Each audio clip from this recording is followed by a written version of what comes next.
One more day, one more night. Hey guys, what's up? It's a Culture Detective here.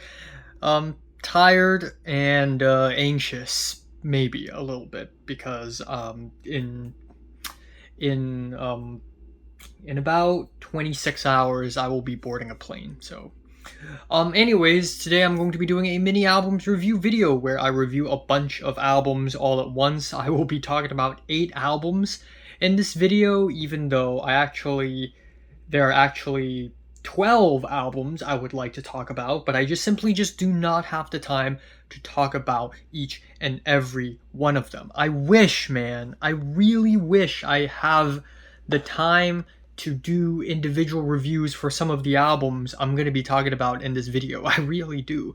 But I just don't have the time. I'm sorry. I just can't.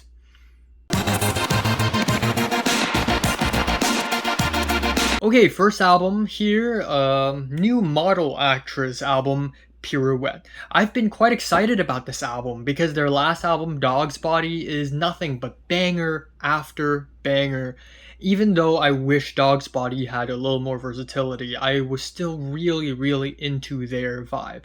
Now we have the second album from new band Model Actriz, and this time around their approach to no wave and art punk is way more musical and melodic, and there is a little bit more versatility.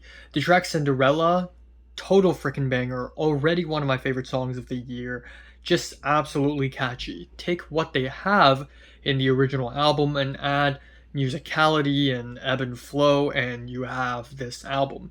The track Diva is a sweet, peppy track, but then we have the storytelling here that is just really compelling concerning desire, but also pain and sadness. The track Ring Road is pure fucking crushing noise. So incredibly abrasive, so intense. I just wish it's longer.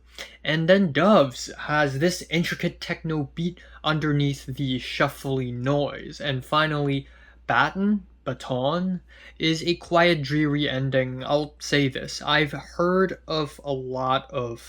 listened to a lot of noise rock albums, or noisy albums in general, that decides to end off their albums in a quiet way, end in a whisper rather than a bang. And I feel like I've listened to so many of those album endings that this one just didn't quite stick out to me. But otherwise, this is a fantastic album. It's insane. Check it out. Strong 8 out of 10.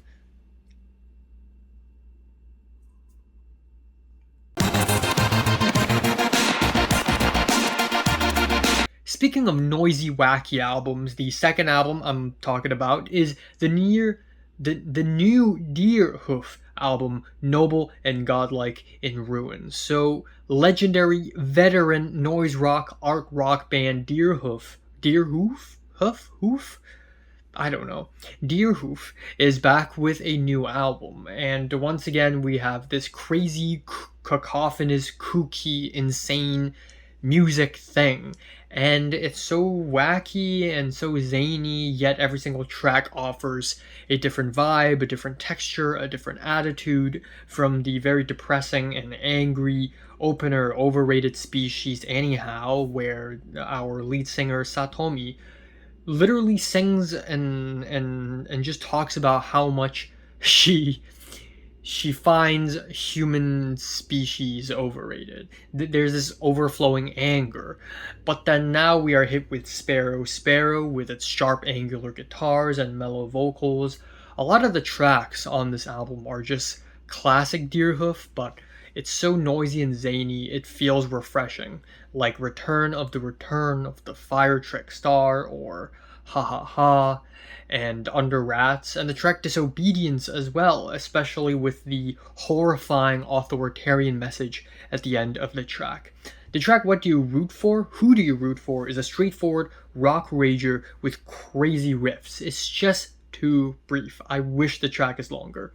Speaking of long though, the last song here is called Immigrant Song and it's 7 minutes long. It starts off with beautiful vocal harmonies and then driving guitar riffs. It's hopeful, it's gorgeous before it fucking explodes into this noise rock ending. So yeah, really stellar ending for a really solid album. Feeling 8 out of 10 also.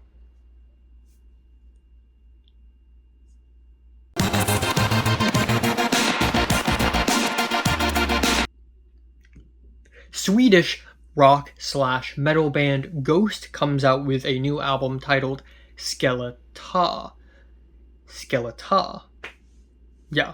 So Ghost has been making some really interesting and entertaining music. In the latter half of the 2010s, I remember really liking Meliora, Square Hammer, one of my most replayed songs. I love that song so much. And then Prequel came out in 2018. I was like 16 years old when it came out. I fell in love with it, loved a lot of the songs. However, Ghost lately have been going off the rails a little bit, and on their new album Skeleta, we hear them heading even more towards 70s slash 80s power pop and pop metal. So they are becoming less and less heavy, and Ghost is usually really well known for their lore, with the frontman of the band being Papa Emeritus, being swapped. Every album cycle we have a new papa, like a new pope, which is funny because a new pope has just been elected and he's from Chicago. But anyways, I digress. It feels like there's less lore. Maybe I'm just not as, kept up with the Ghost lore. But either way, every single pope is basically Tobias Forge, and he does a great job at maintaining this character sometimes. The only few tracks on this album that really stand out to me is Marks of the Evil One and Umbra. I just think a lot of the songs are catchy and well written, don't get me wrong, but it just doesn't have the same magic as their previous albums. It just doesn't have the same passion and versatility as their previous few albums. It's solid for what it is. I don't find myself revisiting this album anytime soon. 6 out of 10.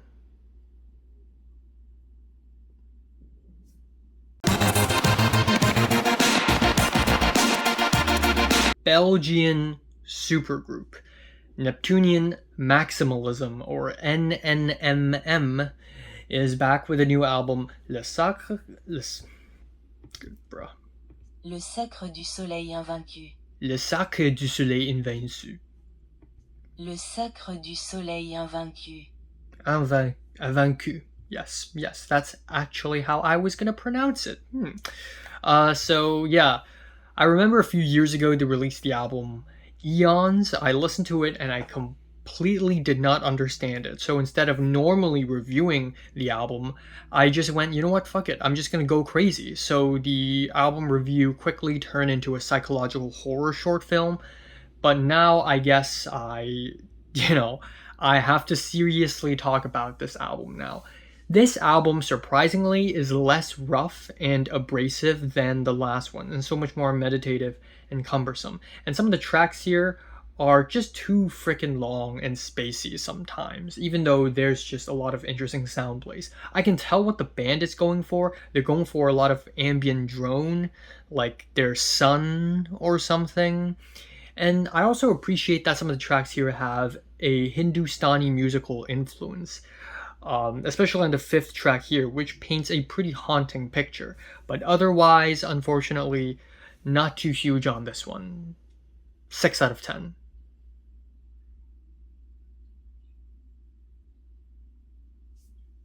Merci.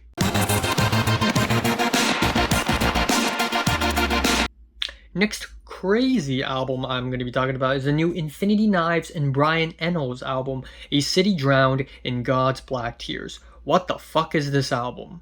Oh my god. I listened to the first couple of tracks and I was like, wow, this is some like really blatant political hip-hop here. And then I finished off the rest of the album and I was like, what the heck did I just listen to? What is this? What? So the first 2 tracks are hip-hop. Okay, they're experimental rap music. It's a little bit wacky. It sounds a little amateurish, like some of the rapping delivery is a little offbeat, but the lyrics are just fucking crazy. The guy here, I believe Brian Ennals, his rapping here is just crazy. Some of the lyrics here are so insane that I'm sure if I say it in this video, I will get assassinated within the next 24 hours.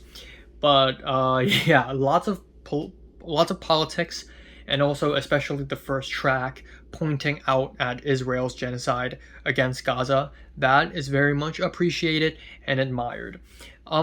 The title track on this album is this beautiful, haunting guitar ballad with ghoulish vocals, and it explodes into some crazy noise rock at the end, like it's lingua ignota or something. Then we have Baggy, which is more in your face political electro rap, and it's very crazy, it's very kooky, very JPEG Mafia. Sometimes Papi Chulo sees Brian rapping over a reggaeton beat, and I'm not saying a reggaeton beat remixed into hip hop, I'm saying like a straight reggaeton beat. And then with the last two songs, which is even crazier, Everyone I Love Is Depressed is a dance pop song, and it sounds like LCD Sound System. And the album ending is called Two-Headed Buffalo, and it's a 7.5 minute long indie folk song with 5 guest features on top of the 2 people already involved. It's absolutely insane how they even pulled this off. It's so all over the place, and in some ways, that's the charm, and that's why I'm giving this one a decent 8 out of 10.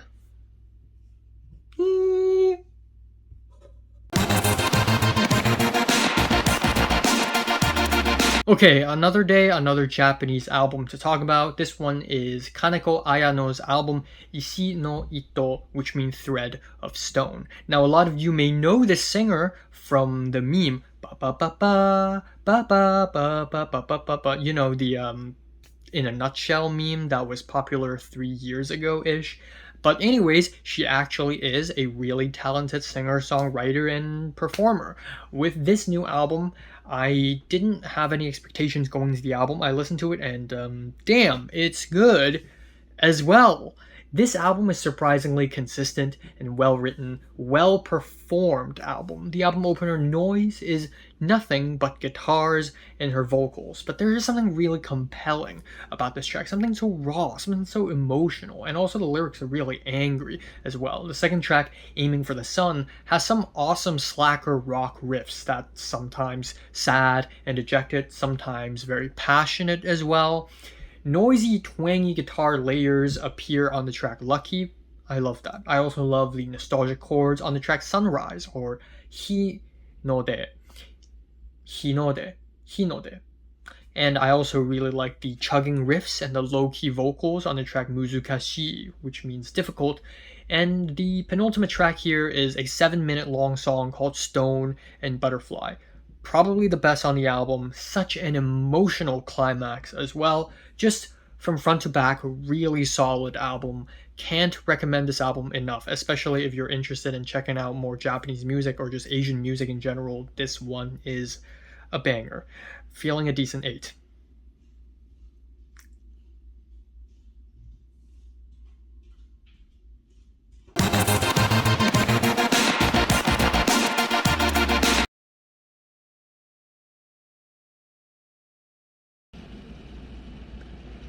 Okay, I will continue. So, new album from Sweden again, because shout out to my man Sweden.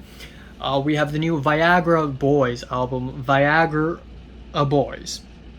Yeah, it's like American football. American in football. So yeah, this one is so much more fun than their last album, Cave World. I think instrumentally this album is way richer as well. The first 2 tracks, Man Made of Meat and The Bog Body, are just pure explosive dance punk that I really like. I also really love the guitar licks on the track Dirty Boys. It's just that I don't really like the ending of the album. Again, I've listened to so many albums with quiet endings to the point where it's become a little bit predictable and tame, but yeah, not gonna lie, the tracks here are so much more solid and catchy and memorable than their previous one. So check it out. 8 out of 10. Again, so many good albums. What can I say?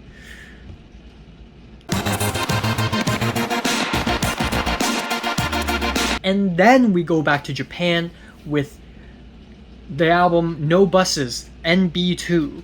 So yeah, this is emo, Midwest emo, math rock, J-pop, J-rock band NoBuses. I really like their first album, even though no one talked about their first album. I love how emo and sad their first album is, even though a bulk of the tracks on that album are basically Radiohead ripoffs.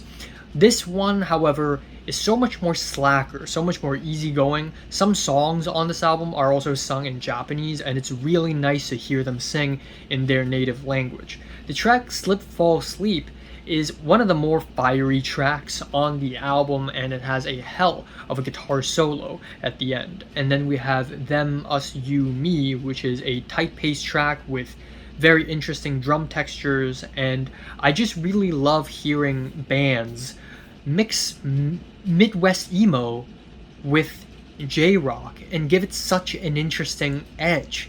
So yeah, pretty solid, even though not the most consistent album, I would say. Feeling a 7 out of 10. So yeah, these are the albums I will be talking about, and they will be the last albums I will be talking about before I leave the country tomorrow. So what are your thoughts? Comments below, let me know, subscribe if you want more, and thanks for watching.